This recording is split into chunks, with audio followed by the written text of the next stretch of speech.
The sun was barely up when Elijah knelt beside the collapsed woman on the asphalt, his grease-stained hands trembling as he began chest compressions.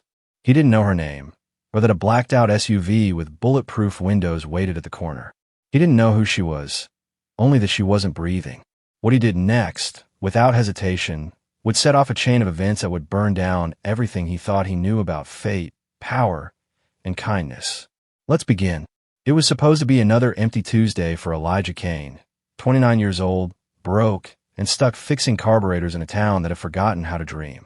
His garage, a rickety side shop with half a flickering neon sign, stood between a pawn store and a liquor shop. The morning heat was already pressing down like judgment when the scream shattered his thoughts. It came from across the street, high, panicked, and female. Elijah dropped the socket wrench and sprinted. What he saw on the sidewalk made his stomach twist. A woman, maybe early 30s, lay twisted on the concrete like a broken doll. Pale, barely moving.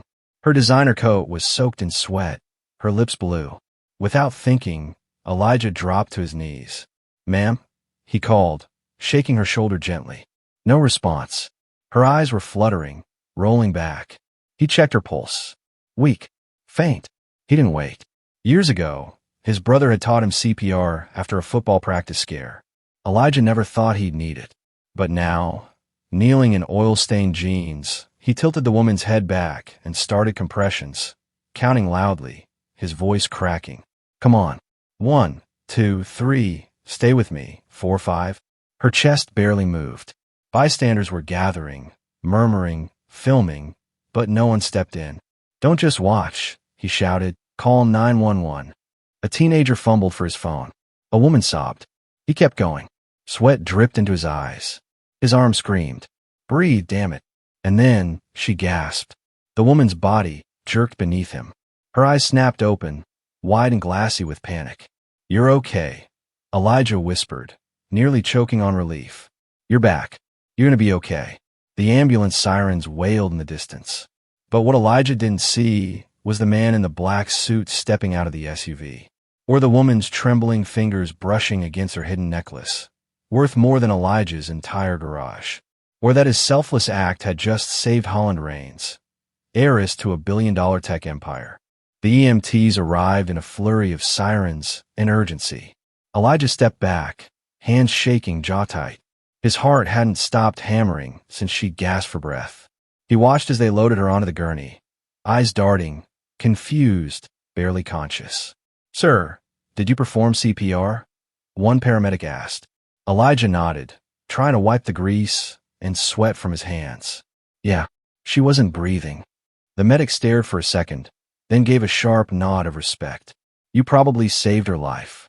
Elijah didn't know what to say, so he said nothing. Behind the flashing lights, the tall man in the black suit approached, his movements precise, military-like.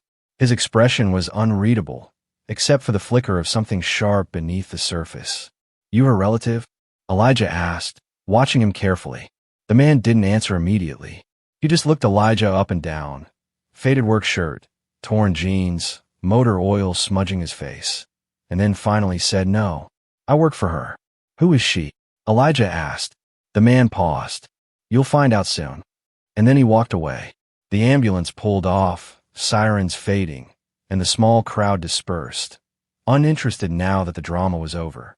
Elijah stood alone in front of the garage, unsure what had just happened.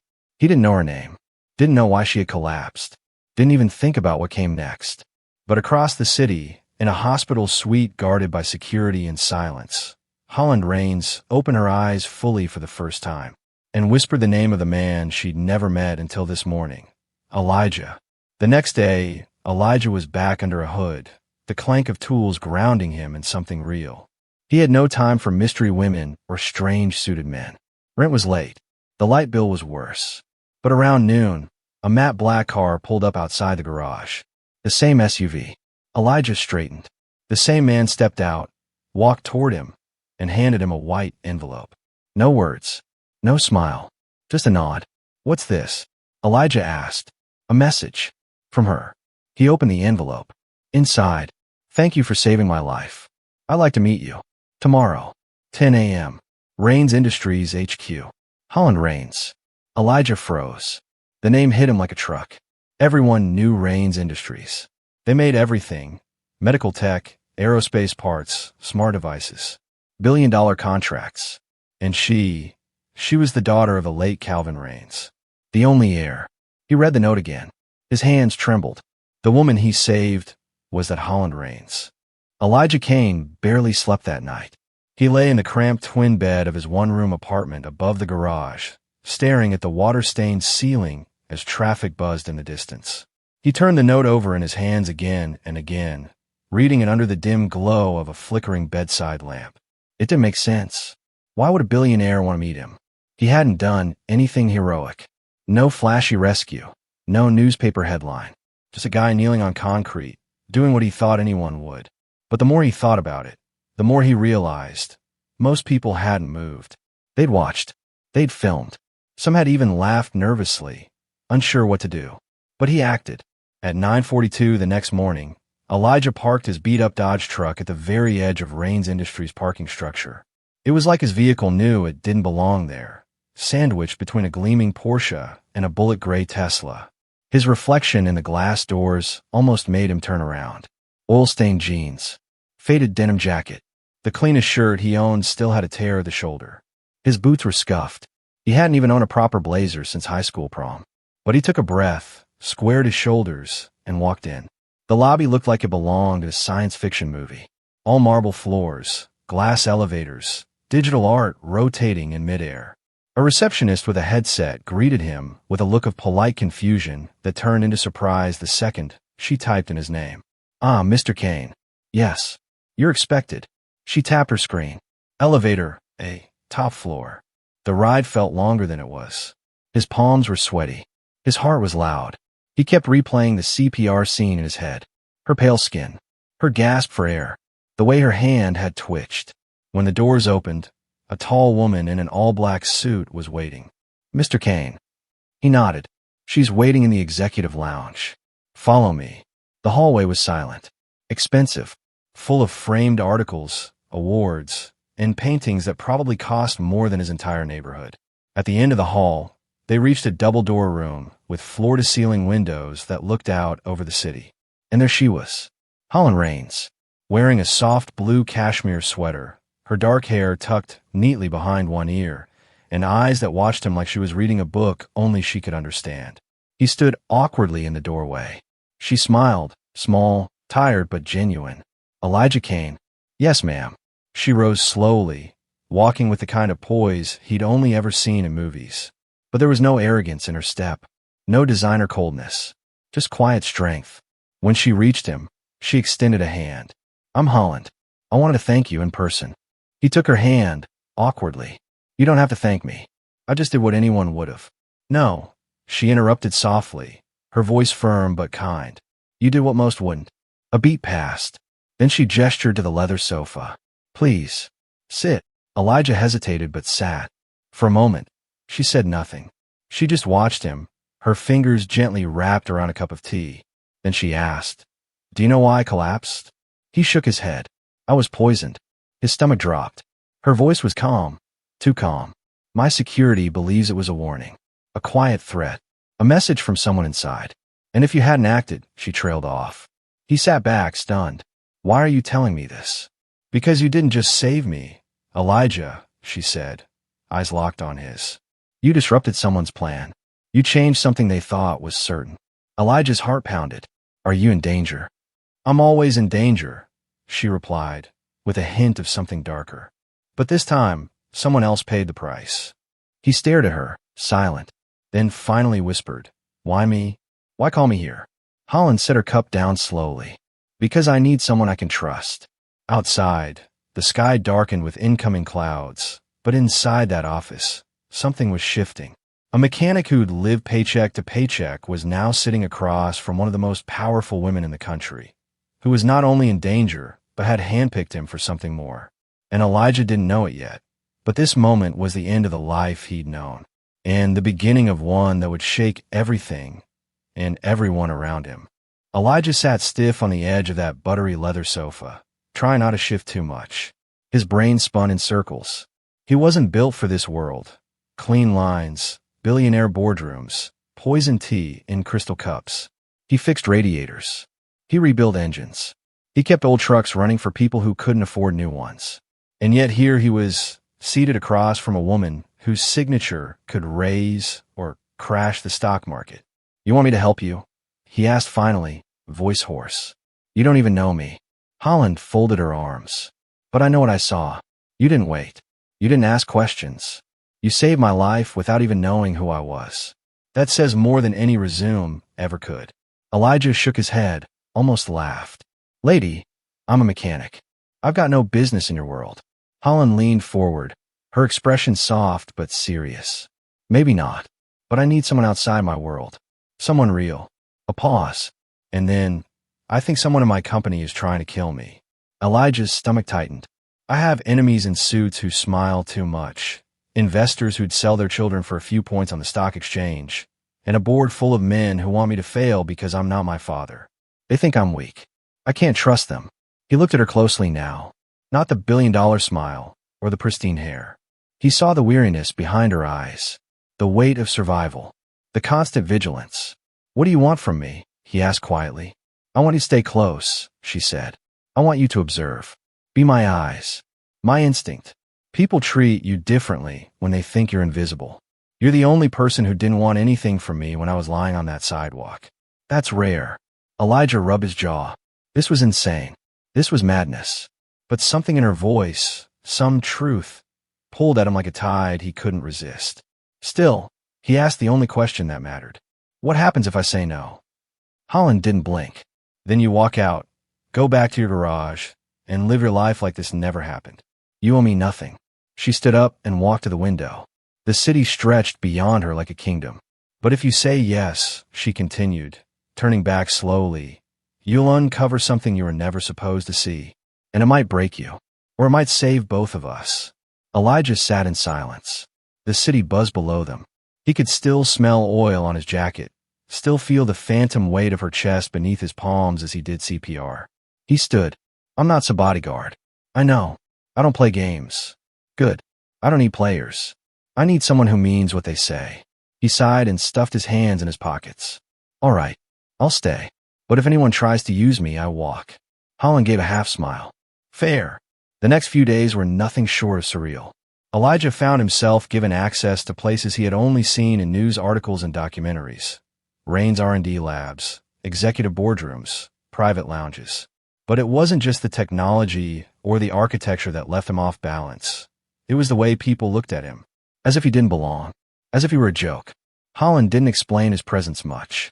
She just introduced him as Elijah Kane, advisor. That title turned heads, made enemies quietly. He sat in on meetings, watched carefully, noticed details others ignored. Nervous glances, silent power plays, men who interrupted her mid-sentence. It didn't take long for the patterns to show themselves. And behind it all, he started to see him. Trevor Maddox, the CFO, polished, slick, Ivy League smile. He always stood 2 steps too close to Holland, always inserted himself into conversations she didn't invite him to, always ended meetings with backhanded compliments wrapped in corporate polish. And Elijah saw something else. Holland didn't trust him. Not fully. Not the way she pretended to. One afternoon, after a long meeting about a failing European acquisition, Elijah pulled Holland aside in the hallway. "You're not going to like what I'm about to say." She raised an eyebrow. "Try me. That guy Maddox. He's a vulture. Maybe worse." Her jaw tightened. "You saw that too. You already know, don't you?" "I suspect. But without proof, I can't move on him. My father gave him too much leash before he died. Then let me watch him." Quietly. She paused, then nodded. The next week, everything changed.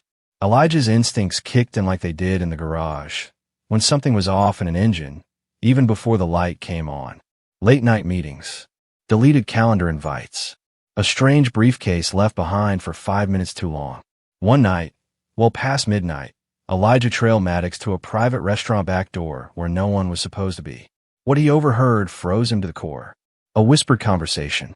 2 men. One voice was Maddox. "She wasn't supposed to survive," Maddox hissed. "Elijah Kane? He's a damn grease monkey. He doesn't know what he stumbled into." There was a pause. Get rid of him if he gets too close. Quietly. No more mistakes. Elijah's blood ran cold. He returned to Holland's penthouse that night, jaw clenched. She was in her robe, sipping wine, looking out the skyline. He closed the door, quietly behind him. You were right, he said, voice like steel. They want you gone. She turned slowly. And now they want me gone too. The next 72 hours unraveled like a storm Elijah never saw coming. The morning after overhearing Maddox's betrayal, Elijah met Holland in her office before sunrise. The sky was still dark behind the glass, but her eyes were already burning with focus. He laid it all out. Every word Maddox said, every whispered threat, every hidden meeting. Holland didn't flinch. She just listened, her jaw clenched so tightly the muscles in her cheek twitched. I knew he was dirty, she whispered. But trying to kill me? That's a war declaration. Then we hit back, Elijah said quietly. But we do it smart. For the first time, she looked at him with something more than gratitude, respect. That day, the two of them began to build something together. Not just a plan, but a partnership. Holland arranged for Elijah to be granted access to the internal security logs, and with the help of a quietly loyal IT analyst, they began digging. What they found was worse than either expected. Shell companies, hidden fund transfers, confidential medical documents altered, board members bribed, and at the center of it all, Trevor Maddox. He'd been slowly bleeding Rains Industries for years, setting up a buyout plan with offshore interests. Holland's sudden collapse wasn't just a warning. It was a first attempt. He didn't want her removed politically. He wanted her dead. Worse, Maddox had a plan to strike again.